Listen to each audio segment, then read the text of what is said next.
अगर यह वीडियो आपको पसंद आया है तो ट्रू मीडिया चैनल को सब्सक्राइब जरूर कीजिए और नए वीडियो को सबसे पहले देखने के लिए बेल आइकन को क्लिक करना ना भूलें। इस वीडियो को लाइक व कमेंट्स जरूर करें। आपका अपना चैनल ट्रू मीडिया।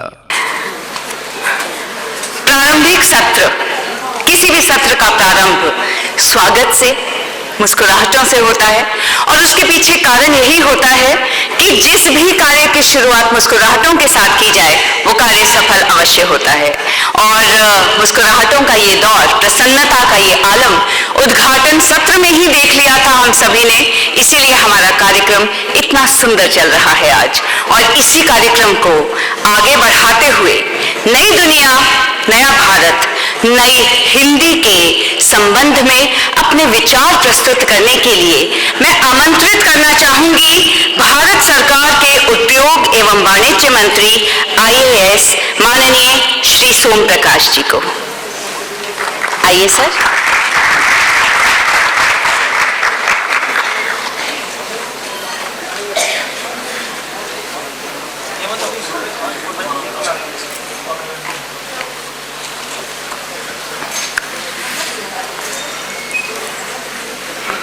मंच पे विराजमान श्री कैलाश खेर जी, माननीय अवस्थी साहबा, वाणी त्रिपाठी जी, संदीप पतोड़िया जी, गायत्री कुमार साहब, श्री त्रिंदर शर्मा जी और मेरे सामने बैठे साथियों, आज विश्व हिंदी दिवस 10 जनवरी को यहाँ मनाया जा रहा है। ये हर साल 10 जनवरी को ही मनाया जाता है। सबसे पहला सत्र ये नागौर में हुआ था, उसके बाद 10 जनवरी को ही हर साल हम इस दिवस को मनाते हैं। इसका उद्देश्य है कि विश्व में हिंदी का प्रचार प्रसार हो और लोगों में जागरूकता पैदा हो, अंतर्राष्ट्रीय भाषा हिंदी बने और इसका सम्मान हो। दुनिया भर के जो विदेशों में भारत के दूतावास हैं उसमें इसको विशेष रूप से मनाया जाता है। इस दिवस में सबसे पहले तो अंतर्राष्ट्रीय हिंदी दिवस सम्मेलन का इस आयोजन करने के लिए हंसराज कॉलेज भवन की प्रचारका प्रोफेसर रमा जी को बधाई देता हूँ। और मुझे आज मंच पर जो हाजिर बहुत सीनियर गायक और एक्टर्स का मिलने का मौका मिला, मुझे विशेष तौर पे खुशी है। अपने आप को मैं भाग्यशाली समझता हूँ इन सबको मिलकर। भारतीय सिनेमा में हिंदी संगीत का स्थान आत्मा और शरीर का कहा जा सकता है और दोनों एक दूसरे के पूरक कहे जाते हैं। आज सिनेमा का सफलता में गीत संगीत का बहुत बड़ा हाथ है। सिनेमा में जो आज सफलता के नए इतिहास रचना है, इसका एक बड़ा कारण गीत संगीत भी कहा जा सकता है। भारतीय सिनेमा के सुनहरे दौर में बहुत बड़े लेखकों ने नौशाद, S.T. बर्मन, खयाम जी, हजरत जयपुरी जी, मजबूर सुल्तानपुरी जी जैसे गीतकारों ने, संगीतकार ने जो गीत लिखे थे वो हमेशा हमेशा याद रखे जाएंगे और लोग सुनते हैं और ये फिल्मों की कामयाबी का बहुत बड़ा अंग बना है। भारतीय सिनेमा में संगीत की तरह गीत भी अनमोल है। इस गीत संगीत को भारत में ही नहीं बल्कि दुनिया में सुना भी जाता है, गाया भी जाता है। 90 के दौर में अनंत बख्शी, इंद्रवीर जी, नीरज जी, वर्मा मलिक जी, गुलजार जी, कल्याण जी, राम जी, लक्ष्मीकांत प्यारेलाल जी, ऋषिकेश रोशन जी, रविंद्र जैन जी का दौर रहा है। इन महत्वपूर्ण कलाकारों ने बहुत बड़ा योगदान हिंदी की प्रफुल्लित करने में डाला है। इनके गीत सुनकर सिर्फ देश में नहीं विदेशों में बसे भारतीयों का दिल जीता जाता है। भारतीय सिनेमा का प्रभाव पश्चिमी संगीत पर भी पड़ा है।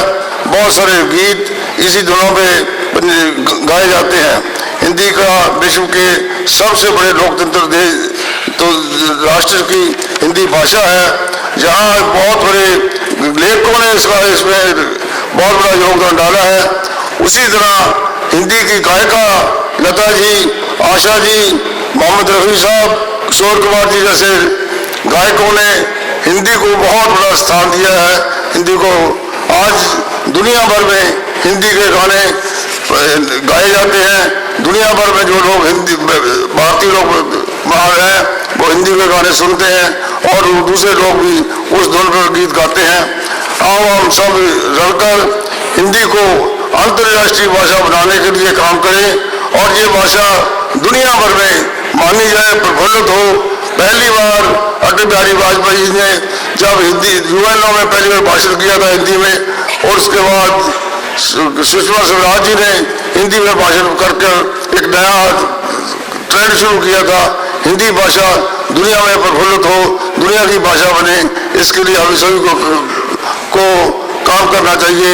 और ये आज एक बार फिर मैं हिंदी दिवस पर अंतर्राष्ट्रीय हिंदी सम्मेलन का इस हंसा कार्य की तरफ से प्रोफेसर रमा जी को बधाई देता हूँ, जिन्होंने ये कार्यक्रम यहाँ में पहली बार किया है। बहुत बहुत बधाई। मैं और मेरे खास तौर पर जो हम मंच पे हाजिर एक्टर एक्ट्रेसेस गायक जो बैठे हैं, इनको मिलकर करके बहुत आपको भाग्यशाली समझता हूँ। धन्यवाद। जय हिंद।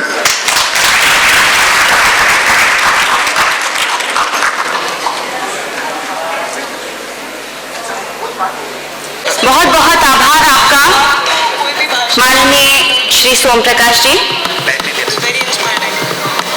एक दिशा प्रदान की है आपने हम सभी को अपनी सोच अभिव्यक्त करने के लिए और अपनी सोच का आधार बनाने के लिए।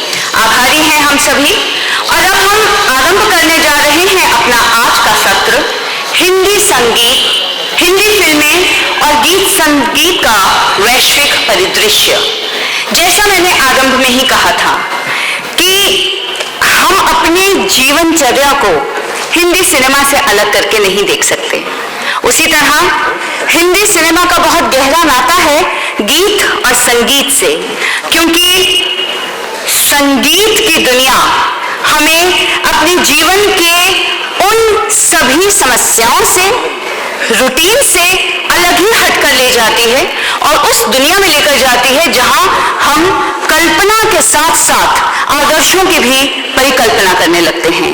तो इसी सत्र में इस महत्वपूर्ण अंश को आगे बढ़ाते हुए मैं सबसे पहले अनुरोध करूंगी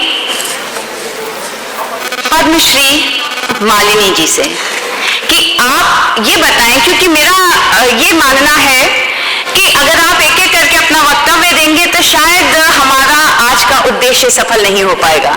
तो सबसे अच्छा उपाय यही रहेगा कि मैं आपसे एक प्रश्न पूछना चाहूंगी कि क्या आपको लगता है कि जो गीत और संगीत की परिभाषा हमने प्रारंभ से ही अपने मन में बना रखी है, जिसमें हम हिंदी सिनेमा से जोड़ते हुए केवल पेड़ों के इर्द गिर्द भागते हुए अभिनेता अभिनेत्री को देखते हैं या कोई भी बहुत इमोशनल सीन आता है तो आंसू टपकाते हैं, क्या यही उद्देश्य है गीतों का हमारे जीवन में? धन्यवाद और स्वागत करती हूँ आप सभी का। सबसे पहले तो बहुत बहुत बधाई इस बात की कि जिस समय ये आवश्यकता महसूस की गई होगी कि हिंदी दिवस भी मनाए जाने की आवश्यकता है, उस समय शायद हिंदी के अस्तित्व को लेकर चिंता मन में रही होगी। लेकिन आश्वस्त इस बात के लिए हम लोग आश्वस्त हो सकते हैं कि हिंदी पढ़ने वालों, हिंदी लिखने वालों और हिंदी प्रेमियों की संख्या वर्ष दर वर्ष पिछले 3 वर्षों में बढ़ी है। तो ये एक सकारात्मक मुझे लगता है संकेत है। आपने मुझे पहली बात तो ये अच्छा लग रहा है कि आपने अलग से बोलने के लिए नहीं कहा। हम एक पैनल डिस्कशन का हिस्सा हैं और बहुत सब विद्वान यहाँ पे हमारे साथ वक्ता बैठे हैं जिनको आपने गाते हुए सुना है, बोलते भी बहुत कमाल के हैं। कैलाश जी हों चाहे यहाँ पर वानी हो, मुझे लगता है मैं सबसे पहले तो यही कहना चाहूंगी कि हर इंसान, हर बच्चा आँख खोलता है तो वो पहला जो हिंदी का संस्कार पाता है, आज की पीढ़ी का नहीं कह सकते लेकिन हमारी पीढ़ी में तो हमने जितना संस्कार हिंदी का अपने माता पिता से पाया उतना ही विविध भारती और रेडियो श्रीलंका को सुन करके पाया। तो हिंदी फिल्म संगीत ने हिंदी में हम लोगों को आप कह सकते हैं कि एक तरह से संस्कारित किया।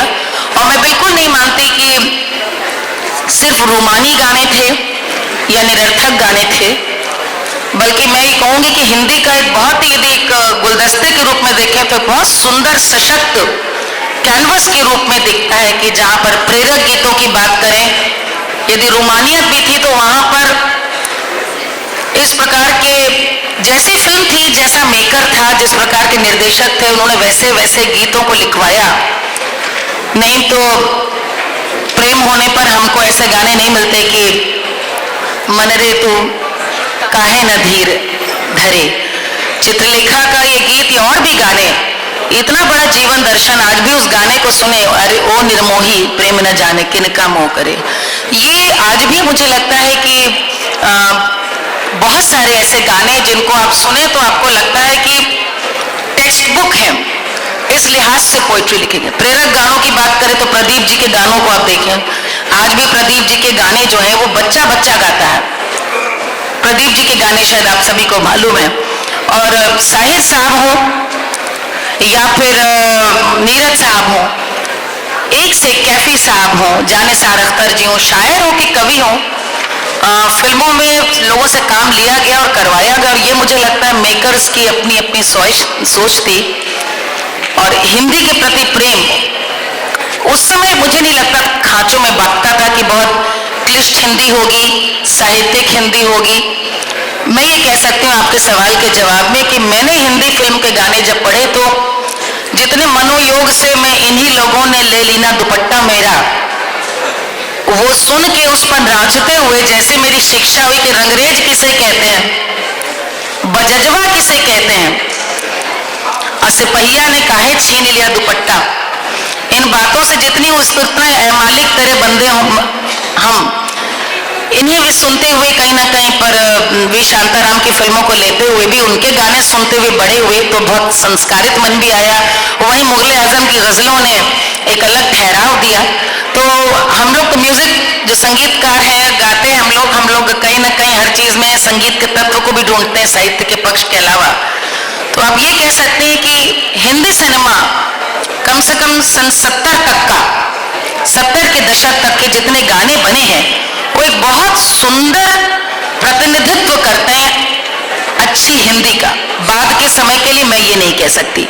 आज के समय में दोबारा से मैं कह सकती हूँ पिछले 7-8-10 वर्षों में अच्छा लिखा भी जा रहा है, अच्छा सुना भी जा रहा है।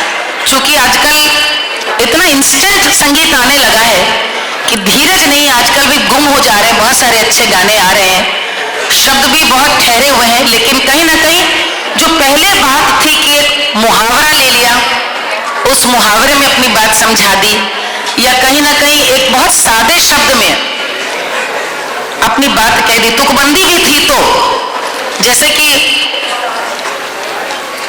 मेरे मन की गंगा तेरे मन की जमुना का, बोल राधा बोल, ये एक बड़ा कमर्शियल गाना है, इसको आप बोलेंगे बहुत पेपी गाना है, लेकिन तुकबंदियों में जो भी बातें वहां पर कही जाती थी वो आज तो इतनी अभद्र, इतनी सतही, और मुझे लगता नहीं, मुझे तो लगता है हिंदी में वो सब रोमन में लिखते हैं और तब जाकर के स्क्रिप्ट में गवाते हैं। तो जहाँ हिंदी रोमन में लिखी जाएगी, पढ़ी जाएगी, आप हिंदी के भाव को आत्मसात कर नहीं सकते। वो बातें आपको आज नहीं इसलिए देखने को मिलती। लेकिन आज भी अच्छे हिंदी से जुड़े हुए लोग जिन फिल्मों में जुड़ रहे हैं और गाने दे रहे हैं, वहाँ पर कहीं ना कहीं बहुत अच्छे गाने, मनोज मुंतशिर जी, कई अच्छे इस समय गाने कभी कभी सुनने को मिलते हैं। कैलाश जी तो खुद ही बहुत अच्छे गाने इन्होंने गाए हैं। आपने कैलाश जी का जिक्र किया है तो आपको यहीं बीच में मैं थोड़ा सा विराम देते हुए कैलाश जी आप ही पर आती हूँ। मित्रों, हम सभी जानते हैं कि कैलाश जी भारत के एकमात्र ऐसे गायक हैं जिन्होंने अपने गीतों और एल्बम्स में शास्त्रीय रागिनियों और लोक भाषा दोनों का संवेद किया है, दोनों को बराबर प्रयोग किया है। और अगर वैश्विक स्तर की बात करें तो अपने सूफी संगीत के जरिए हिंदी गीतों को वैश्विक स्तर पर ले जाने का जो कार्य आपने किया है, कैलाश जी आप वाकई साधुवाद के पात्र हैं। ये तो बात हुई हमारे संगीत की विश्व पटल पर छाने की, लेकिन जैसा मालिनी जी ने कहा कि 70 तक के गीतों में तो उन्हें लगता है कि भाषा का बहुत सुंदर और सुचारू प्रयोग था, आजकल के गीतों को लिए वो ऐसा नहीं कह सकती। तो इस विचार में मैं आपसे जानना चाहूंगी कि क्या वाकई आपको भी यह लगता है, और ये कहते हुए या ये पूछते हुए हम ये बिल्कुल ना भूलें कि आपकी जो यात्रा है वो 70 के बाद ही शुरू हुई है। कैलाश जी। मैं आप सबको प्रणाम करता हूँ और मैं दिल्ली का ही हूँ और दिल्ली में मैं बाहर आके बात करूँगा। मैं ज़रा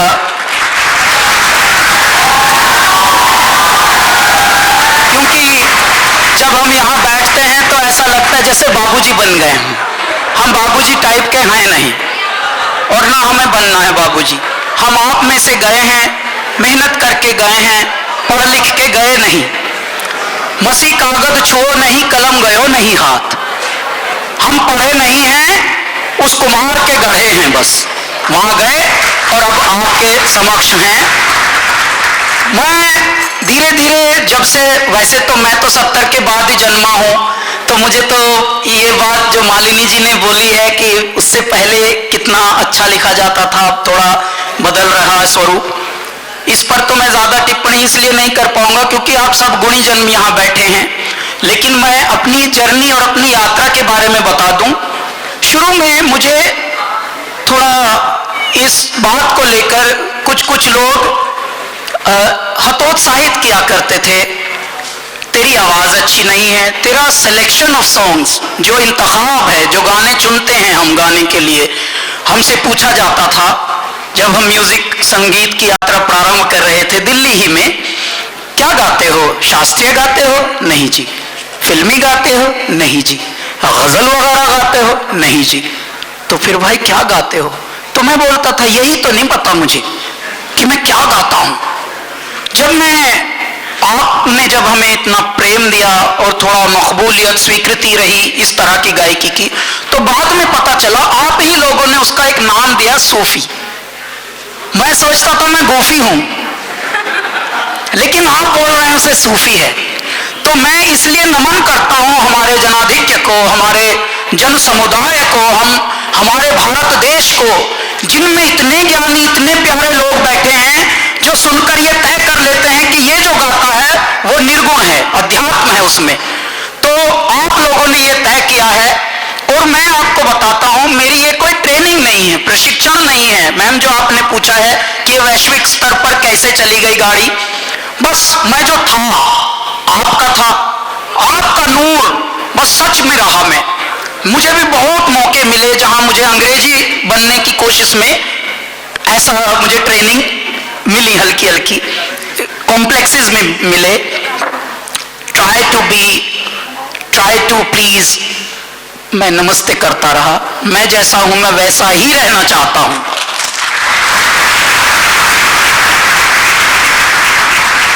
यदि हम सब, मुझे ज्ञान नहीं आता, मुझे जानकारियां भी नहीं है, हम ये तो राजाओं की और ज्ञानियों की नगरी है दिल्ली, तो ये तो रमा मैम को मैं धन्यवाद और बधाई देता हूं कि ज्ञानियों का एक संगोष्ठी इन्होंने रच दी यहाँ पर और बैठे हैं सब, इतने प्यारे लग रहे हैं बैठे हुए। इनको मैं क्या बताऊं, भारत किस मनोरोग से ग्रस्त है। भारत में अपने होने पर गर्व कम है, बातें बहुत हैं। यदि हम अपने होने पर गर्व आज से ये तय कर लें कि भैया मैं किसी भी अवस्था में हूं, किसी भी आयु में हूं, किसी भी पद पे हूं, किसी भी कद पे हूं, यदि मैं अपने होने पे गर्व कर लूं, अपने बनाने वाले पर गर्व कर लूं, अपने माता पिता पे गर्व कर लूं, अपनी भाषा पे गर्व कर लूं, तो मेरा जीवन सफल है। और जितने भी लोग आज तक इस पृथ्वी पर सफल हुए हैं, आप उनकी जीवनी पढ़िए, उन्होंने अपनी भाषा पर गर्व किया, उन्होंने अपनी माटी पर गर्व किया, उन्होंने अपने माता पिता पर गर्व किया, तभी वो देखिए कहां से कहां पहुंचे। वो किसी और का कुछ करके उतने महान बने नहीं। आप ध्यान से देख लीजिए, जितने भी महान नाम आप लीजिए भारत के। तो मैं एक ही सबके चरणों में निवेदन करता हूं, नदी स्वयं बहती है, अपने उत्साही वेग में बहती है, किसी की कुछ सहती नहीं, किसी को कुछ नहीं कहती है। आती है रास्ते में चट्टान, तो नदी जब एक वेग निकलता है, स्ट्रीम जब उसका स्रोत बहता है, तो चट्टान से भिड़ती है, वो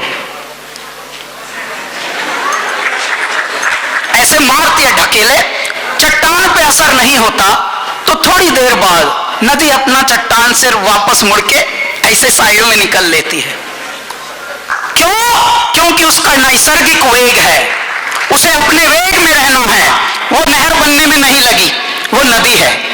उसको बहुत लोगों ने, चट्टानों ने उसको बहुत चैलेंजेस दिए, और लेकिन नदी अपने वेग में रही। यदि हम सब अपने वेग में रहते हैं तो अपनी खुशबू, अपनी पहचान का एक नजारा अलग होता है, उसकी रोशनी अलग होती है, उसका नूर अलग होता है। आज आप देखिए परिदृश्य कैसा बदल रहा है फिल्मों में। हमने तो गाना प्रारंभ किया अल्लाह के बंदे से। देखो हमें यह भी नहीं पता था कि ये फिल्मों का गाना होगा। गाएंगे, पहले सुन लीजिए, कुछ गहरी बात अभी चल हम रही है। लोग सुनेंगे माननीय कैलाश जी को, लेकिन क्योंकि ये सत्र का पहला ही प्रश्न है जिसकी रवानगी अभी बही है, बस तो इस धारा में बस थोड़ा सा मंथन कर ले, उसके बाद अगले जब शुरू होंगे प्रश्न तब उनसे गवाएंगे भी। पर मैं ये सवाल अभी समाप्त करूंगा, फिर इसी से लिंक करके बाद में गाएंगे भी एक दो लाइन आप लोगों के लिए। अब आप देखिए समय कैसा बदला। प्रारंभ हो हमारा एक ऐसी फिल्म के गाने से जिसका नाम है वैसा भी होता है पार्ट 2। जब हम गा रहे थे तो हमें यकीन नहीं आ रहा था। वैसे भी मेरी जिंदगी की जितनी भी अचीवमेंट हुई हैं मुझे यकीन नहीं आता, क्योंकि इतने थपेड़े पड़ चुके हैं हालात के। तो मुझे कुछ भी प्राप्त होता है तो पहले यकीन ही नहीं आता, क्या बात कर रहे हो, ऐसा कैसा। जब पद्मश्री भी हमें अनाउंस हुई थी, हमें फोन भी आया, तो मैंने पूछा भाई साहब आप सच में होम मिनिस्ट्री से ही बोल रहे हो ना, देख लो मैं पता निकाल लूंगा। इनका बहुत लोगों ने मजाक किया है मेरे साथ, तो हालात ने भी मजाक किया, वक्त ने भी मजाक किया है, तो इनका देख लेना भैया। तो बोल रहे जी आप प्लीज इसको थोड़ा सीरियसली लें, और मैं होम मिनिस्ट्री गृह मंत्रालय से बोल रहा हूँ। वो बिल्कुल सरकारी वाले टोन में बोल रहा था, फिर मैंने समझ लिया उनका ये बिल्कुल सही है, ये कोई मजाक ही नहीं है। तो मैं आपको ये बता दूं, आज देखिए गाना वहां से शुरू हुआ जहां यकीन भी नहीं आ रहा था कि वैसा भी होता है पार्ट 2। भाई पार्ट 1 कब बना, ये सवाल चल रहा था, कौतूहल। खैर वहां से प्रारंभ हुआ 2004 से। 2006 में हमारी एल्बम आ गई जिसमें तेरी दीवानी पहला गाना बना। एल्बम का नाम कैलासा, कैलाश शाह नहीं। ऐ मेरे पत्रकारों, यदि आप गलती से बैठे हो तो ध्यान से, कैलासा सड़क वाला सा है। अच्छा, हिंदी को बहुत ही लाइटली मत लीजिएगा, जैसे हम अपने बड़ों को लाइटली ना लें, ऐसे ही हिंदी हमारा जड़ है, हमारा मूल है, और हम इसी से फल फूल रहे हैं। आप देखिए दुनिया में करोड़ों की ये फिल्म इंडस्ट्री है, धरे अंग्रेजी पे अंग्रेजी पेल रहा है एक दूसरे में, लेकिन कमा कौन रहा है, कहां से? हिंदी से कमा रहे हैं सब। तो ऐ मेरे हिंदी से कमाने वालों, शाह और शाह में भी फर्क समझना, वरना एक नुक्ते ने बदल डाली तकदीर हमारी। हम अर्ज करते रहे, वो गर्ज समझते रहे।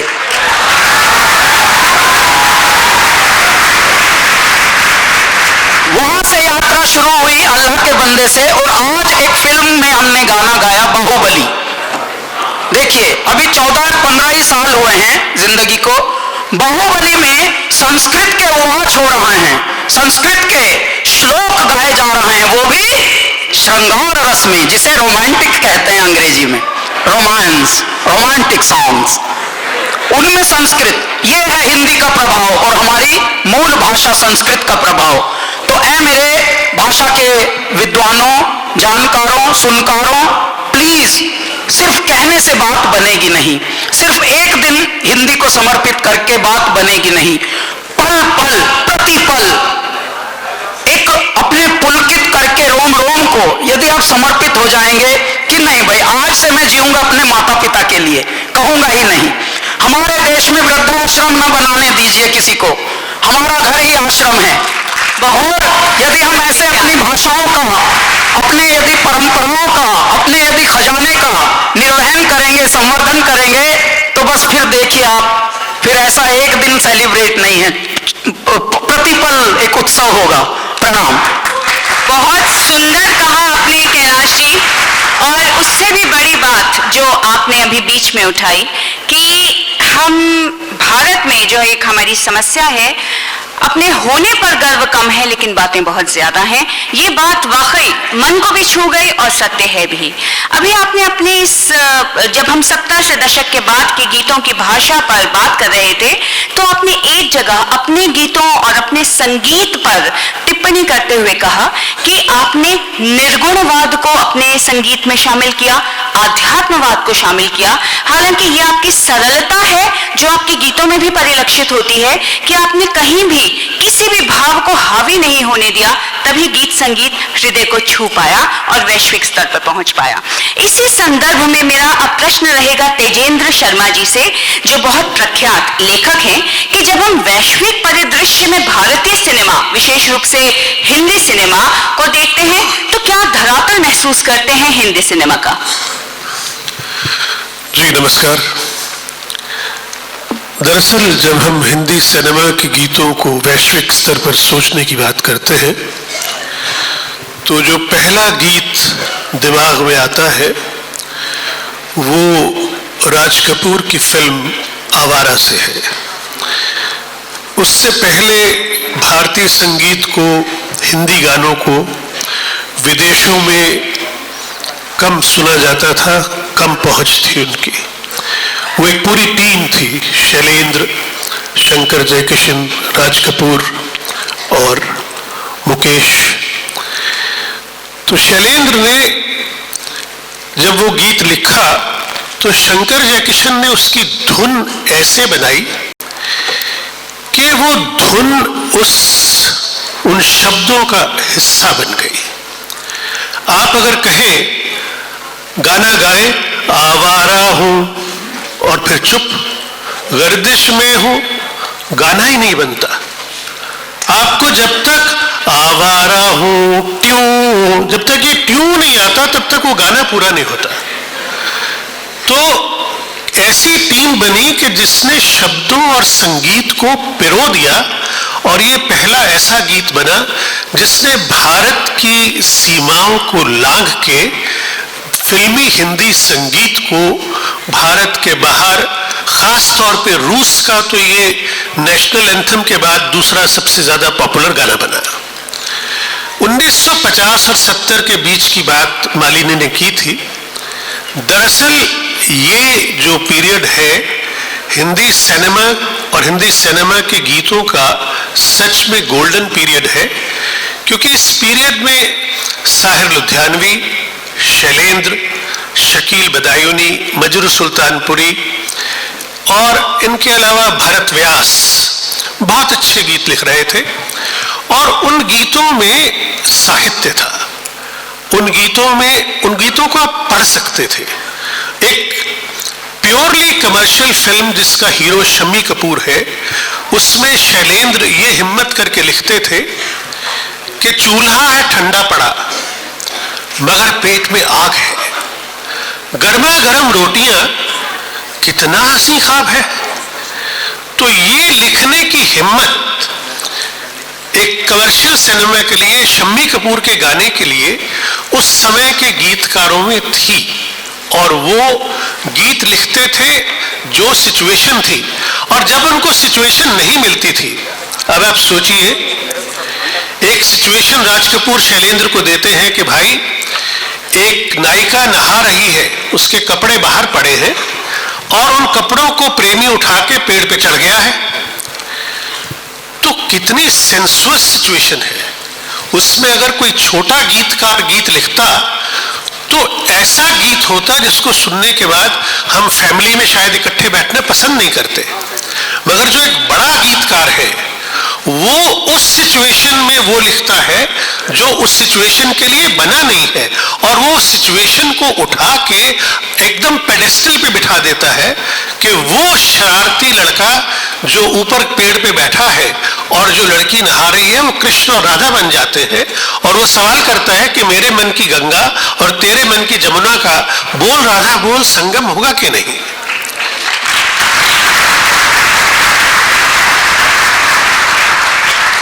तो गीत और संगीत जो उस समय के हैं उनकी जब बात करते हैं तो वो अगर शायर ने लिखा है तो वो अव्वल दर्जे की शायरी है। अगर वो हिंदी के कवि ने लिखा है, भरत व्यास ने या शैलेंद्र ने, तो वो हिंदी की सुंदर कविता है।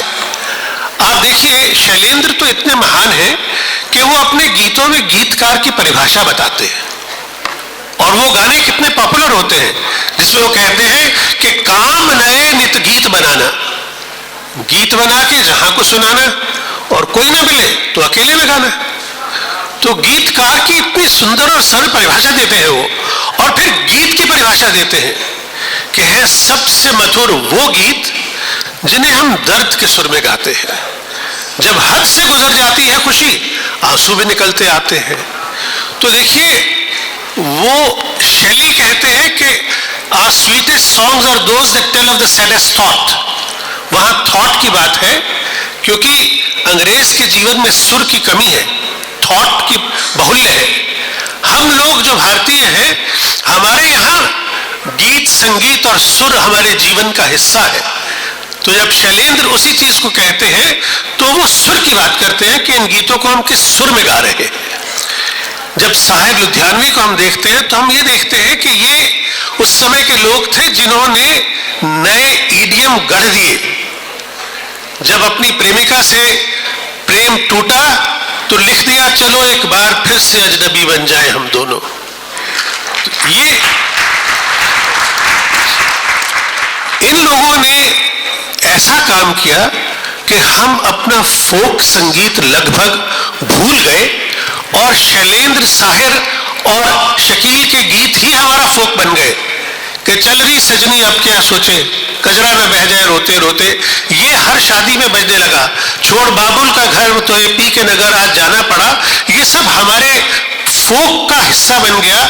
उन लोगों का जो शहरों में रहते थे, जिनका गांव से संपर्क टूट रहा था, उनके लिए ये गीत ठीक उसी तरह बन गए जो उनके ट्रेडिशन का हिस्सा था, कल्चर का हिस्सा था।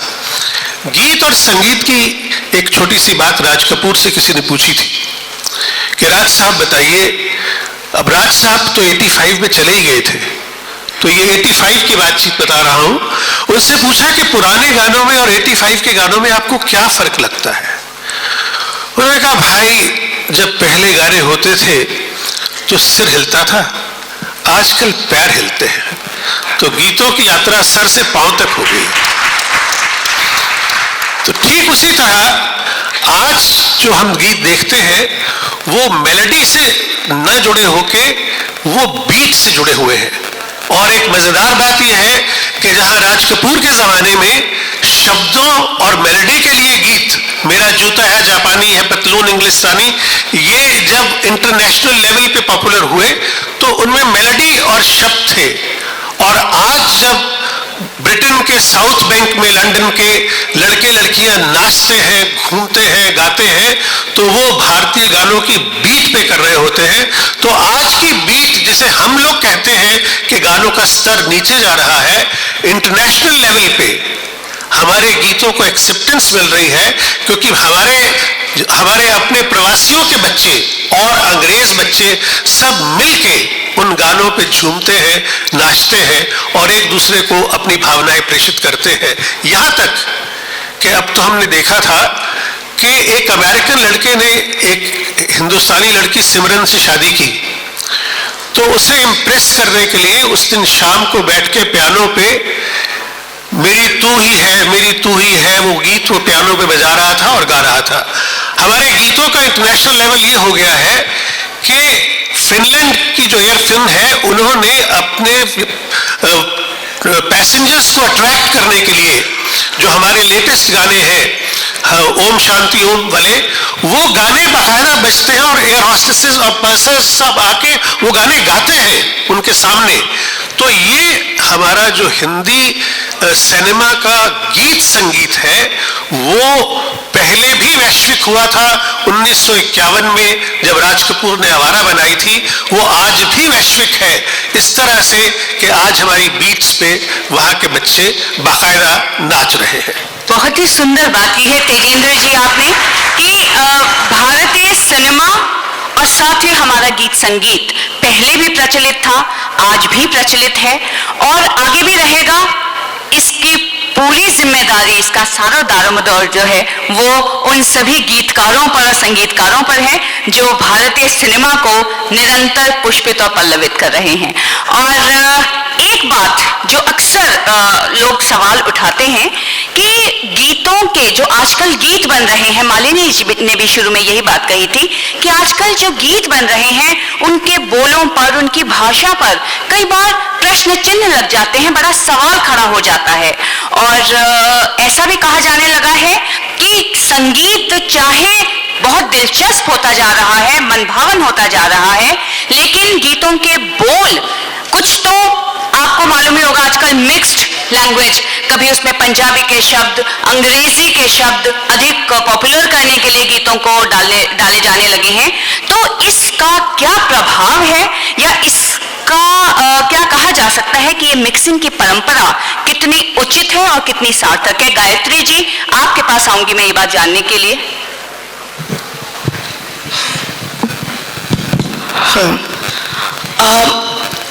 मुझे लगता है मेरे खुद के अनुभव से कि हिंदी सिनेमा और हिंदी गानों से जो हमें आज भी प्रेरणा मिलती है वो है कि हम छल कपट ना करें। जो हमारे दिल में है वो दिमाग में है, जो दिमाग में है दिल पे है, और वही मुंह पे रहता है।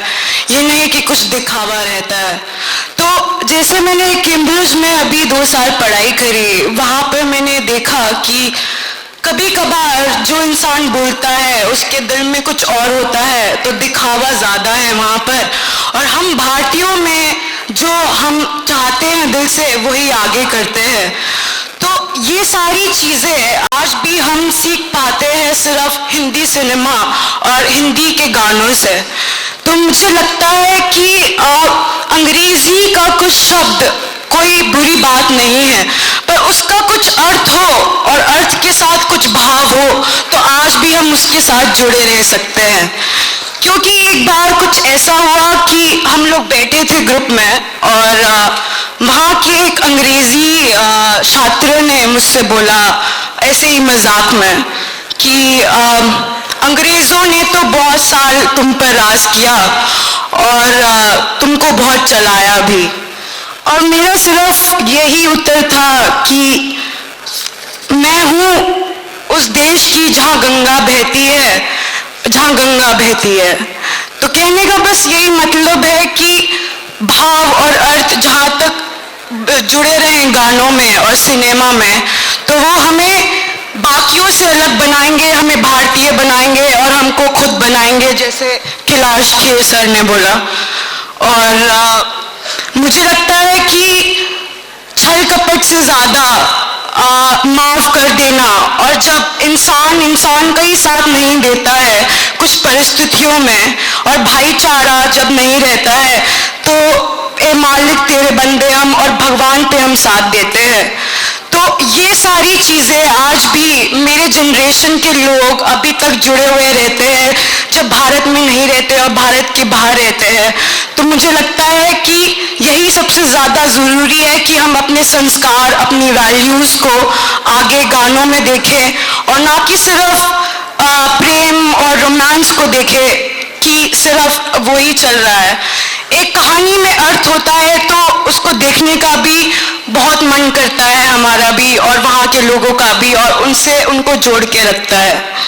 तो आखिरी में बस मैं यही कहूँगी कि जो मैंने सीखा है हिंदी सिनेमा से, कुछ लोग तुमको डराएंगे, ये एहसास दिलाएंगे, जो है वो भीख हो सकता है, जो है वो भीख हो सकता है, मगर तुम जिस लम्हे में जिंदा हो वो लम्हा तुमसे जिंदा है।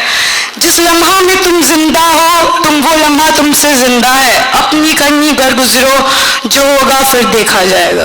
बहुत बढ़िया बात की है आपने गायत्री जी। और एक बात और, ये बात सुनकर मेरे मन में उभरी कि हम जब जनरेशन गैप की बात करते हैं तो जो मेरा प्रश्न था मूलतः कि कि गानों में, हिंदी गानों में विशेष रूप से जो मिक्सिंग की परंपरा प्रारंभ हो गई है, शायद हमारी ये जनरेशन यही चाहती है, और न केवल भारत में या किसी प्रांत विशेष में, बल्कि जब यही गीत विदेशों में जाते हैं तो हर कोई इन गीतों से तादात्म्य स्थापित कर सकता है, इन्हें अपना बना लेता है या इसे अपने रूप में ढाल लेता है। शायद गायत्री जी का कहने का जो मंतव्य था वो यही था। मैं एक बात कहना चाहती हूँ, ऐसा नहीं है, हर दौर में कभी भी यदि जो मिक्सिंग इस तरह की हुई है वो हमेशा पसंद की गई है। पुरानी पिक्चर में आप देखिए इन अमीना डी का आपको आज भी अर्थ नहीं समझ में आएगा कि उसका मतलब क्या था, या आओ ट्विस्ट करें, ये गाने अपने अपने समय में बहुत पॉपुलर रहे हैं, या रॉक एंड रोल आज जो आप फोक की बात कर रहे थे तेजेंद्र जी, मुझे लगता है हर शादी में आज भी बनना घोड़ी पे चढ़ जाए, लेकिन जब तक टकीला नहीं बजता, कम सितंबर जब तक नहीं बजता, वो गांव कस्बों में भी टकीला बजता है, टकीला, ये अलग बात। उसके बाद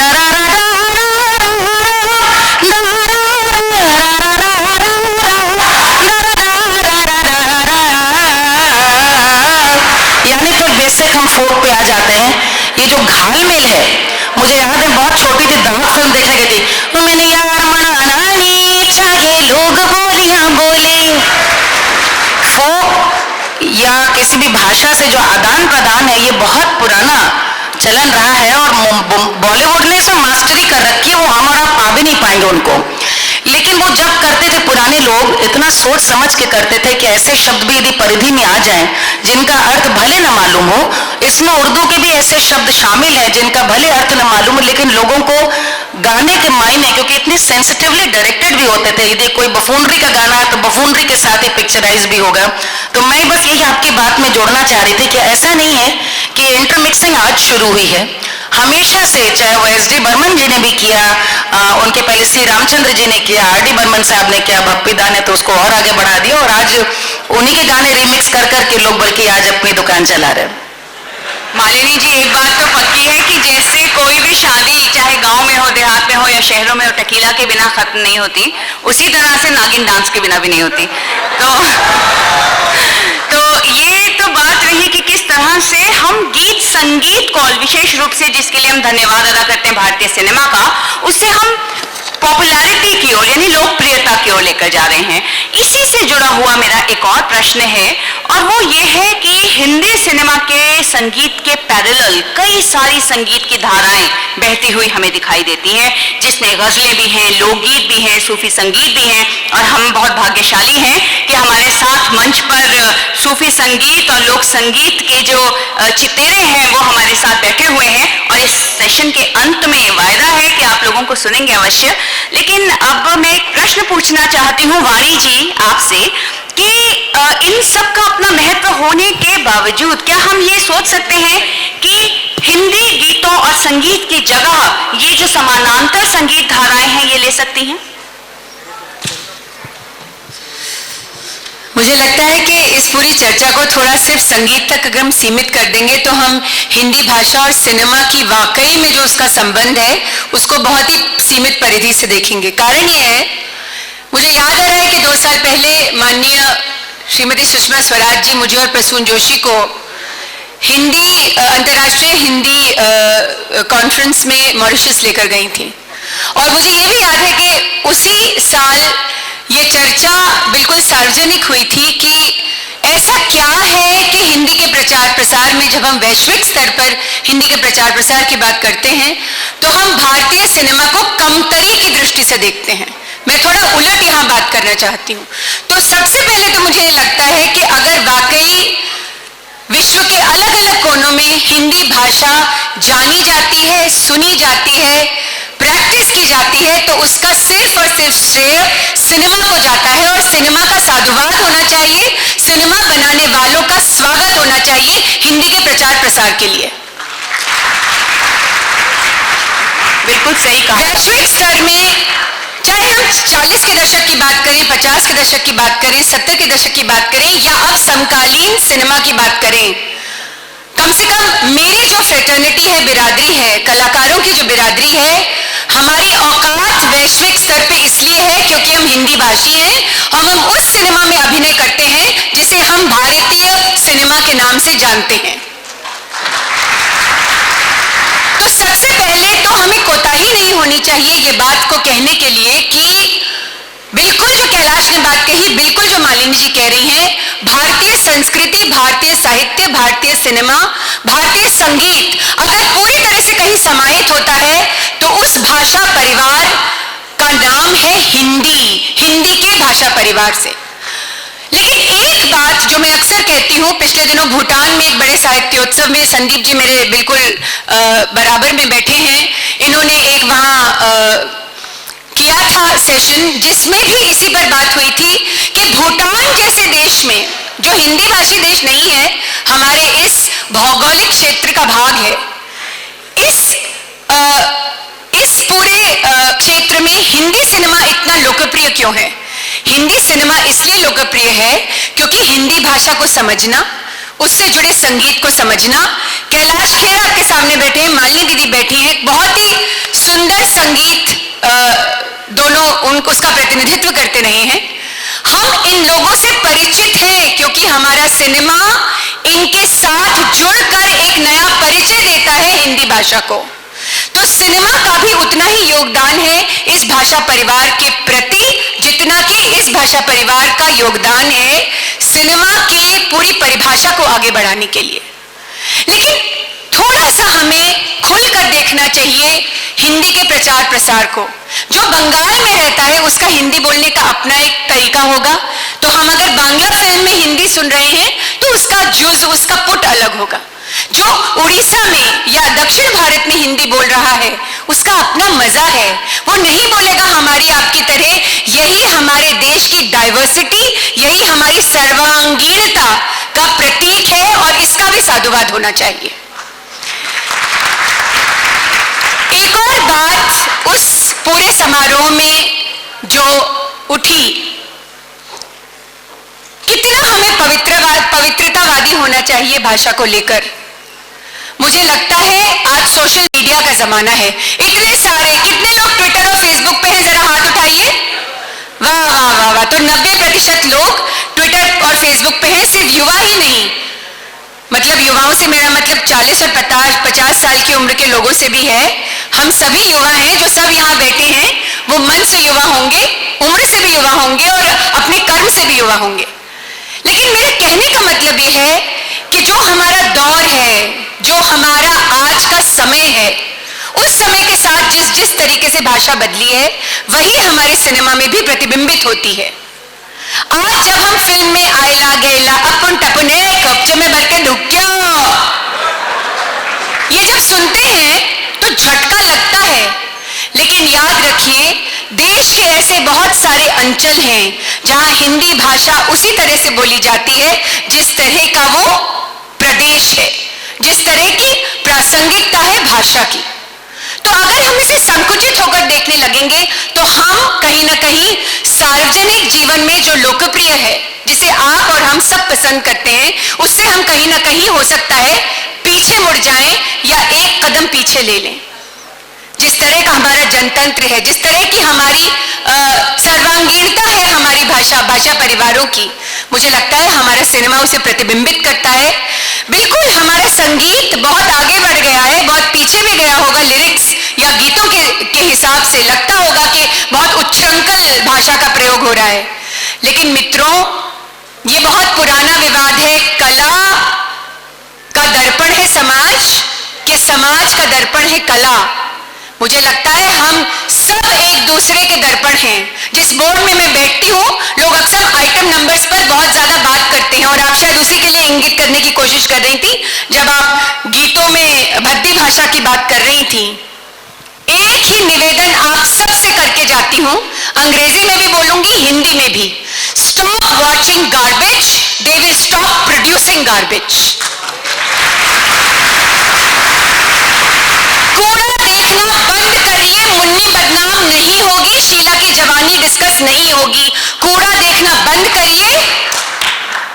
किसी प्रोड्यूसर की हिम्मत नहीं है कि वो उस तरह का सिनेमा बनाए जो हमारी नारी शक्ति को, हमारी लड़कियों का अपमान कर सके। और मुझे लगता है ये प्रण आज हिंदी दिवस पर हमको एक साथ एक दूसरे के साथ लेना चाहिए। We we should stop this garbage, this abuse जो होता है। लेकिन अगर आप देखेंगे उसे बॉक्स ऑफिस में हिट करेंगे, उसके कैश रजिस्टर्स की टन टन टन टन आवाज प्रोड्यूसर को सुनाई देगी, तो उस तरह के सिनेमा की रोकथाम नहीं होगी। ये आपकी भी उतनी ही जिम्मेदारी है जितनी कि हमारी। मैं तो खुद साहित्यकारों की बेटी हूं और जयशंकर प्रसाद न्यास जो इस कार्यक्रम में सहयोगी है, मेरे पिताजी उस न्यास का भाग थे।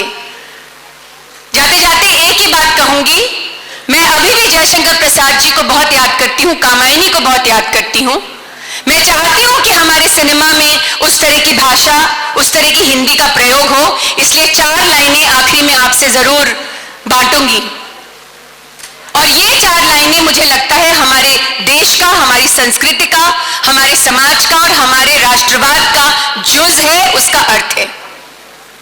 हिमाद्री तुंग श्रृंग से प्रबुद्ध शुद्ध भारती, स्वयं प्रभा समुज्ज्वला स्वतंत्रता पुकारती, अमर्त वीर पुत्र हो दृढ़ प्रतिज्ञ सोच लो, प्रशस्त पुण्य पंथ है बढ़े चलो बढ़े चलो बढ़े चलो। बेहद खूबसूरत नोट पर आपने अपनी बात खत्म की है वाणी जी। और बढ़े चलो का उद्घोष आवश्यक भी है।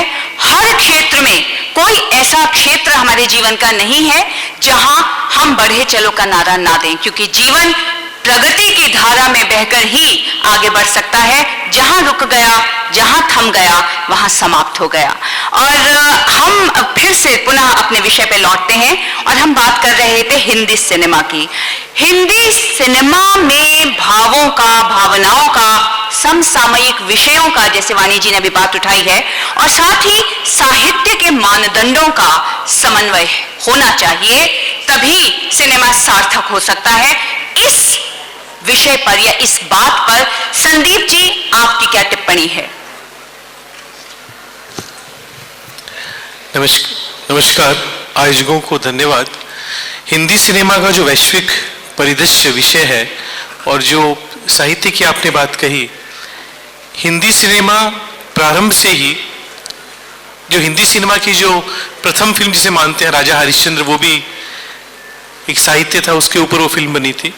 और उसके बाद जहाँ से मैं आता हूँ बंगाल से, वहाँ पे तो हमारे यहाँ काफ़ी फिल्में हमारे जो वहाँ के राइटर्स हैं, नॉवलिस्ट, उन पे बनती है। जो देवदास फिल्म थी वो 4 बार बनी, पहले मूक भाषा में, उसके बाद 3 बार वो बनी। और जो देवदास फिल्म के जो कैरेक्टर थे उस टाइम, चाहे वो दिलीप कुमार का खांसी लेने का अंदाज था या बलराज साहब सानी का था, उस टाइम कॉलेज में फैशन बन गया कि किस तरह से एक माशूक को होना चाहिए। जहाँ तक हिंदी सिनेमा का, जैसे वाणी जी ने कहा कि जो भारतीय भाषा या हिंदी भाषा को अगर विदेशों में सही मायनों में किसी ने पहुंचाया है तो वो हिंदी भाषा है। मैं इस बात का पूरी तरह से इस बात को मानता हूं। और सिर्फ भाषा ही नहीं, भारतीय संस्कृति, भारतीय रीति रिवाज को जिस तरह से हिंदी फिल्मों में दिखाया गया है और विदेशों में वैश्विक परिदृश्य की बात करते हुए, उसमें एक पूरी पीढ़ी ने, जो दूसरी या तीसरी पीढ़ी वहां पे बाहर जो रह रही है विश्व के देशों में, उन्होंने इस चीज को देखा है। जहां तक विवाह शादी के गानों की, जैसे मालिनी दीदी ने कहा कि जो गाने उस टाइम, जो पुराने जो लोकगीत थे, वो विवाह शादियों में जो फिल्मों में, ये बात सही है, क्योंकि जो इतनी सारी जो फिल्मों में जो एक पूरा हिंदुस्तानी तौर तरीका शादी का, गीत सम्मेलन का, जूता छुपाई का, गानों के तरीके से दिखाया गया, वास्तव में एक जो दौर था जहां पर एक पार्टी होती थी और एक शादी हो जाती थी, वापस में जो 3-4 दिनों का जो चलन आया कि पारिवारिक गीत सम्मेलन हो रहा है, ये हो रहा है, इसमें निसंदेह हिंदी सिनेमा को बहुत बड़ा इसका श्रेय जाता है। और जहां तक तेजेंद्र जी ने राज कपूर साहब की बात कही, राज कपूर साहब के दौर के बाद हम यहाँ पहुंच गए चाइना में, जो आमिर खान की जो पॉपुलैरिटी है वो इतनी बढ़ गई कि वहां के सबसे ज्यादा आज तक की पॉपुलर फिल्म आमिर खान की चाइना में लगी। और जब मैं चाइना गया तो मुझे वहां पे एक इंडियन रेस्टोरेंट ने बताया कि जब जितेंद्र यहाँ पे आए थे तो जितेंद्र को खुद को नहीं पता था कि वो इतने पॉपुलर है चाइना में कि लोग उनको पहचानते हैं, और एयरपोर्ट से निकलते ही चाइनीज लोगों ने उनको पहचान लिया कि जितेंद्र यहाँ पे जो है, जो हिंदी सिनेमा के एक ख्याति प्राप्त कलाकार हैं। जो विषय के साथ नई दुनिया, नया भारत और नई हिंदी, नया भारत कुछ बदलाव समय अपने आप देता है और कुछ बदलाव हम समय को देते हैं। इस नई दुनिया में अगर हम नई हिंदी की बात करें तो मैं इस बात का समर्थक नहीं हूं कि हिंदी में जैसे फिल्मों के गानों में मिश्रण नहीं होना चाहिए वैसे हिंदी में मिश्रण नहीं होना चाहिए। अगर हम सिर्फ पुस्तक की भाषा की हिंदी की बात करें तो उस हिंदी को लेने वाले, उस हिंदी को समझने वाले उतने नहीं हैं। इसलिए इस बात को लेकर बैठ जाना कि हम वही हिंदी प्रयोग करेंगे जो पुस्तकों में है, ये उस भाषा को बढ़ावा नहीं देना है, उस भाषा को और संकुचित करना है। लेकिन फिल्मों में जो हिंदी बोली जाती है, आज बहुत सारे देश हैं, लैटिन अमेरिका में आप जाइए, इतनी बड़ी इंडियन कम्युनिटी है जो या सिंधी बोलती है या स्पेनिश बोलती है, वो ना हिंदी बोलती है ना और कोई भाषा बोलती है, लेकिन हिंदी फिल्में वहाँ खूब चलती हैं। ये हमारे लिए क्या गौरव की बात नहीं है कि ऐसी बड़े बजट की कोई भी हिंदी फिल्म, विश्व स्तर का कोई सा ऐसा मल्टीप्लेक्स या सिनेमा हॉल नहीं है जहां पर आज इंटरनेशनल रिलीज नहीं होती है। और जो बॉलीवुड ने पूरे देश की इस भाषा को, कल्चर को, संस्कृति को, रीति रिवाज को विदेशों तक पहुंचाया है, इसके लिए पूरी फिल्म फ्रेटर्निटी वास्तव में, जैसे वानी जी ने कहा, वो साधुवाद की पात्र है। और एक बात इसके अलावा और कहना चाहूंगा कि जो हम ये समझते हैं कि जो बाहर के जो लोग हैं, जो वैश्विक स्तर पर जिस तरह की फिल्में आती हैं, सेंसर बोर्ड जो बाहर पे जो एक इस तरह की कोई चीज जरूर होनी चाहिए कि जो हिंदी भाषा के तरीके से जो फिल्में यहाँ पे सेंसर बोर्ड से पास नहीं होकर जिस तरह से भारत को या यहाँ की सभ्यता को दूसरे तरीके से जो पिक्चरें ग्लोबल रिलीज हो जाती हैं और इंडिया में सेंसर बोर्ड पे पारित नहीं होती हैं और जिससे एक देश की और समाज की छवि खराब होती है, उस पर जरूर कुछ विचार होना चाहिए। धन्यवाद। बहुत सुंदर तरीके से आपने अपनी बात रखी है, सार्गर्भित भी। संदीप जी, साधुवाद आपको। और ये बात तो हम मानकर चले ही कि जब हम बात करते हैं हिंदी सिनेमा की तो उसे हम उसके गीत और संगीत से अलग करके देख नहीं सकते। हालांकि अभी हालिया फिल्मों में कुछ आपको बदलाव देखने को मिलेगा, जहां सामान्यतः गीत संगीत या तो उसका पूरक है या फिर बैकग्राउंड में दिखाया जाता है। कई बार फिल्मों में संगीत नहीं, गीतों को शामिल नहीं किया जाता। संगीत तो आत्मा है सिनेमा की। लेकिन दूसरी ओर अगर हम देखें तो पूरे विश्व की बात करते हुए हम कह सकते हैं कि फिल्मों के संगीत को इतना महत्व नहीं दिया जाता। ब्रॉडवे सिनेमा उनका अलग है। हमारे यहाँ की जो संगीत की परंपरा और गीतों की परंपरा फिल्मों में है, उसको विश्व भर में एक अलग नजरिए से, सम्मान से देखा जाता है। इस विषय में आपकी क्या राय है कि क्या पूरे विश्व में फिल्मों का जो अलग ट्रेंड है और जो ट्रेंड धीरे धीरे गंभीर सिनेमा के रूप में हमारे यहाँ आ रहा है, पैनल में जितने भी महानुभाव हैं, मैं सबसे केवल 60 सेकंड में यानी 1 मिनट में इस विषय में आपकी राय जानना चाहती हूँ। आरंभ आपसे करते हैं मालिनी जी।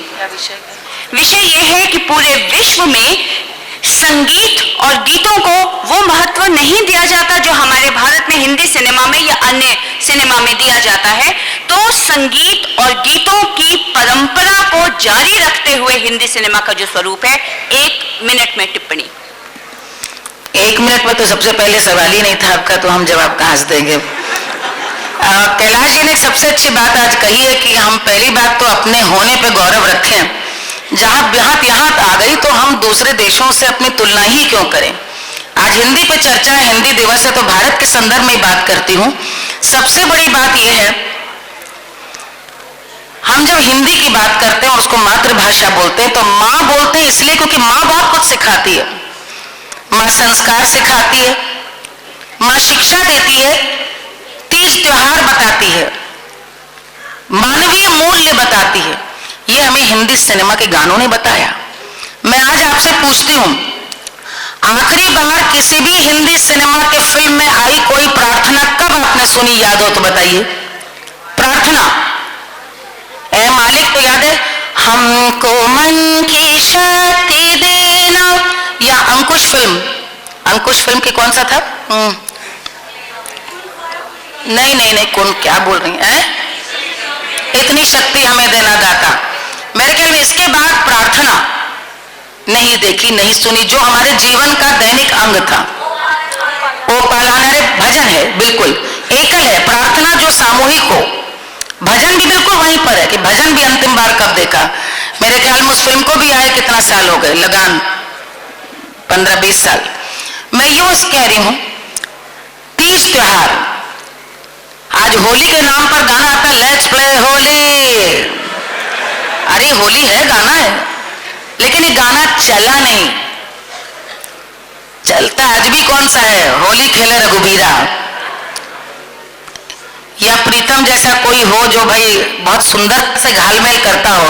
बलम पिचकारी जहां पर लोक का तत्व हो। तीज त्योहार, पुरानी पिक्चरों में आपको पता चलता था सावन भी कुछ है।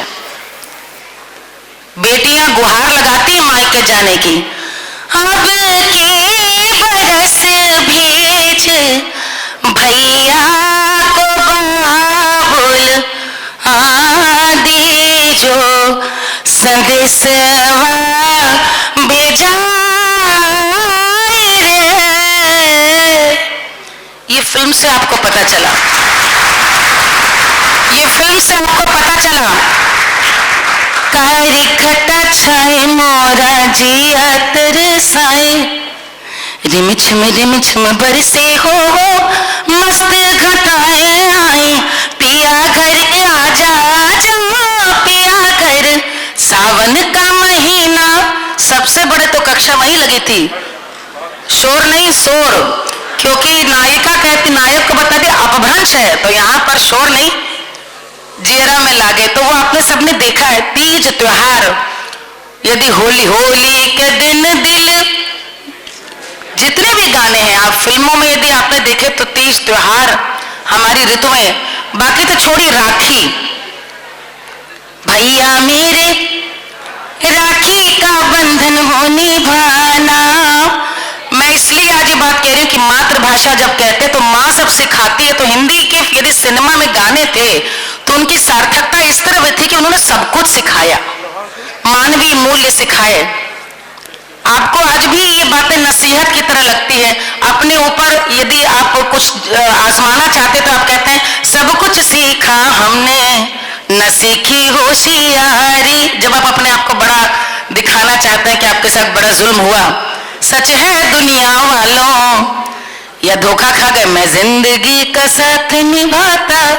ये जो फलसफे हैं, ये शिक्षा आपको कहीं ना कहीं हिंदी सिनेमा ने दी है कि आप कैसे जिए। जो आपके माता पिता, मुझे याद है बहुत एक छोटी थी तो एक फिल्म का गाना था, फिल्म देखने गई, बहुत बाद में पता चला फिल्म कौन सी थी, जिसमें छोटा सा नायक है जो बड़ा होकर बड़ा बनता है, उसको इफ्तिखार उसका फादर है, जो फिल्म में मार दिया जाता है, जीवन में तू कभी डरना नहीं, हिम्मत वाले तू। याद है, इंतकाम शायद थी या इम्तिहान थी फिल्म। तो वो जब मैंने बचपन में देखी तो मेरे लिए कितने साल वो मेरे लिए मंत्र बन गया, जीवन में तो कभी डरना नहीं। माँ बाप का काम यही होता है आपको सिखाना। मैं वाकई कहूंगी कि हिंदी सिखाती रही है, हमारी बहुत सारी पीढ़ियों को सिखाती रही है संघर्ष क्या है, गरीबी क्या है, अमीरी क्या है। हम क्यों गंगा के साथ कहते हैं गंगा तेरा पानी अमृत, ये हमको हिंदी फिल्म के गानों ने सिखाया। लेकिन अफसोस अब सिर्फ मनोरंजन है। और जो वाणी अब कहती है, आपके बात को मैं समाप्त करती हूँ कि वाणी कहती है आप खारिज कीजिए इन गानों को ताकि वहां पर वो लोग बनाना बंद कर दें। इसकी शुरुआत हमें करनी पड़ेगी, क्योंकि जब हम 6 साल की अपनी बेटी को मंच पे खड़ा करते हैं नाचने को, और वो 6 साल की बेटी कहती है मैं कब से हूं रेडी तैयार, नहीं ये गाना नहीं, शर्म की बात है। पटाले सैया, 5 साल की बच्ची ये गाती है, माता पिता इतने ललायत होकर ताली बजाते हैं। और हद की बात तो ये कि वैसे ही वेशभूषा भी बच्चे को पहना के लाते हैं। हाँ हाँ बिल्कुल बिल्कुल, मैं उसी समय जब तुम कह रही थी ये हम लोग तो खुद ही, क्योंकि पता है हेलो दीदी, आप उस विधा और उस भाषा परिवार की सबसे लोकप्रिय कलाकार हैं जो सोहर के लिए, बिरहा के लिए, विवाह के लिए, विदाई के गीतों के लिए और कितनी सारी और बहुत ही खूबसूरत रचनाओं के लिए जाना जाता रहा। लेकिन कितने दुर्दैव का विषय है और कितने दुख का विषय जो आपने अभी कोट किया, भोजपुरी भाषा होने के, और भोजपुर अपने आप में पूरा एक संस्कृति का गढ़ था, सबसे ज्यादा बदनाम गढ़ है। हाँ, गढ़ है, भोजपुरी अभी भी गढ़ है। देखिए कुछ लोगों के वजह से आप पूरी चीजों को खारिज बिल्कुल नहीं कर सकते, और ये बिल्कुल आप सही कह रहे हैं, वहां हिंदी की आड़ लेकर ऐसे गाने बने हैं। भोजपुरी फिल्म का बड़ा लोकप्रिय गाना उठा दे लहंगा रिमोट से, हिट गाना है। तो हिंदी, ये हिंदी माना जाएगा, ये हिंदी है। लेकिन हिंदी संस्कृति नहीं है ना, ये भाषा है। और मैं यही कहना चाहती हूँ कि हिंदी भाषा नहीं, हिंदी हमारी संस्कृति है। जब हम मातृभाषा बोलते हैं तो बोली हमारी संस्कृति है। भोजपुरी की जब हम बात करते हैं तो भोजपुरी संस्कृति हमारी। लेकिन भोजपुरी में यदि आप सिर्फ किसी की कुंठित, कुत्सित, दमित भावनाओं को भड़काने के लिए आड़ लेकर के कुछ उच्छृंखल गीत लिखेंगे और कहेंगे देखिए ये आंचलिक भाषाओं में ऐसा ही लिखा जा रहा है, वो सबकी नुमाइंदगी नहीं करते। मुझे बहुत अच्छा लगता है कि 15 साल पहले मैं जरूर ये बात, क्योंकि कैलाश जी ने बताई, मैं अपनी बात मैं सिर्फ यहाँ पर इस, चूंकि ये जिक्र छेड़ दिया वानी ने, जब मैं भोजपुरी गाती थी मंच पर आकर के, जब मैंने शुरू किया था करीब 20 साल पहले कार्यक्रमों में, तो मुझे कार्यक्रम पे लोग कहें, वो एक ही तरह से सबकी, एक दो महिलाओं ने ये कहा कि आपको सूट नहीं करता। हमने कहा क्या नहीं सूट करता, आपने गाने सुने हैं? मैंने कहा कि भाई जाकी रही भावना, जैसी मैंने भाषा को और उसकी संस्कृति को जिस रूप में लिया है, जैसे कैलाश कह रहे कि ये आपके ऊपर है कि आपको, आप जो गाते हैं उसमें आपकी सोच और विचार झलकना चाहिए। मुझे आज भी लगता है कि जब मैं सैया मिले लड़कैया गाती हूँ तो उसमें श्रृंगार और प्रेम निवेदन करती एक महिला दिखती है, लेकिन गरिमा देखिए, आर देखिए, और बात को कहाँ लाती है। 20 बरस की में होने के सैया पुकारे मैया मैया, परिवार में ही रखती है बात को। ये हमारे यहाँ की संस्कृति है परिवार की। लेकिन जहां पर जिन लोगों ने कहीं ना कहीं एक क्षणिक पॉपुलैरिटी, एक क्षणिक में आपका नाम भी हो जाए, तो ऐसे न गानों को कोई याद रखता न कहीं पर याद करता। मैं इतना बताऊंगी कि इस तरह के गानों को जो लिखते हैं, जो उनको अभिनीत करते हैं और जो वास्तव में उनको प्रस्तुत भी करते हैं, क्योंकि इट्स अ लॉन्ग चेन, उसके सारे लोग उतने ही बड़े पाप के भागी हैं। लेकिन जैसे कितना भी गंगा को आप मलिन कर दें, गंगा गंगा ही रहेगी, भाषा वैसी ही है। कितना भी आप अशुद्ध करने का प्रयास करें, सफल नहीं हो पाएंगे। मातृभाषा है और मातृभाषा आदर करके ही आपको सम्मान दे पाएगी। अपने इतने सुंदर विचारों के साथ एक बात तो हम कह सकते हैं कि मालिनी जी ने इस बात को काफी बल दिया है कि एक तो भावना गीतों के प्रति हमारी, दूसरा हमारा उसको लेकर अप्रोच क्या रहती है। कोई भी गीत, जैसे चाहे वो पॉपुलर सिनेमा के गीत हों या लोक गीत ही क्यों ना हो, कोई भी गीत जब भी परिधि लांघता है तो शायद भाषा पर प्रश्न खड़े हो जाते हैं। लेकिन यहाँ इस मंच पर मैं यही कहना चाहती हूँ, भाषा अपने आप में पूर्ण समर्थ है। हिंदी भाषा अनेक भाषाओं का समन्वय करती हुई चली है, इतने विशाल हृदय के साथ अन्य भाषाओं के शब्दों को अपने भीतर समाहित करके चली है कि उसकी ओर तो कोई उंगली उठा ही नहीं सकता। हमारी भावना भले ही कलुषित हो जाए, हमारी भाषा पर कभी कोई इंगित नहीं कर सकता। ये मेरा विश्वास है, इस मंच पर बैठे हुए हर व्यक्ति का विश्वास है। और जैसा कि वायदा किया था, इस सत्र का समापन बिना संगीत यात्रा के तो हो ही नहीं सकता। तेजेंद्र जी, आपसे अनुरोध है यदि आप कुछ गुनगुनाएं।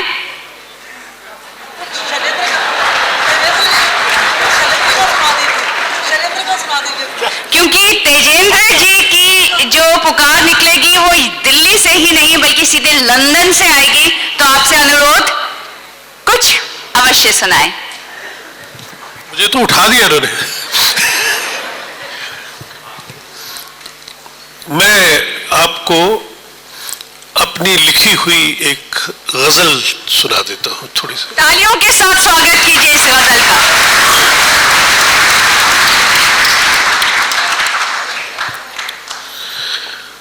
तुम रूठ कर के मेरे जब यार चले आए, तुम रूठ कर के मेरे जब यार चले आए, नफरत का अपनी करके इजहार चले आए, तुम रूठ कर के मेरे। हैरान रह गया मैं, कुछ बात तो नहीं थी, हैरान रह गया मैं, कुछ बात तो नहीं थी। तूफान बपा करके, तूफान बपा करके बेकार चले आए तुम रूठ करके मेरे। हम फिर भी दुआ गो है यार अब यूं करम कीजो, हम फिर भी दुआ गो है यार यूं करम कीजो, के यार मेरा देने, के यार मेरा देने दीदार चले आए तुम रूठ करके मेरे। आखिरी शेर है, आंखों की तिश्नगी का, तिश्नगी प्यास को कहते हैं, आंखों की तिश्नगी का ही कुछ इलाज होगा, आंखों की तिश्नगी का ही कुछ इलाज होगा। बेशक वो मुझसे करने, बेशक वो मुझसे करने तकरार चले आए, बेशक वो मुझसे करने तकरार चले आए तुम रूठ करके मेरे। जब यार चले आए तुम रूठ करके मेरे। बहुत ही सुंदर गजल। अगर यह वीडियो आपको पसंद आया है तो ट्रू मीडिया चैनल को सब्सक्राइब जरूर कीजिए और नए वीडियो को सबसे पहले देखने के लिए बेल आइकन को क्लिक करना ना भूलें। इस वीडियो को लाइक व कमेंट्स जरूर करें। आपका अपना चैनल ट्रू मीडिया।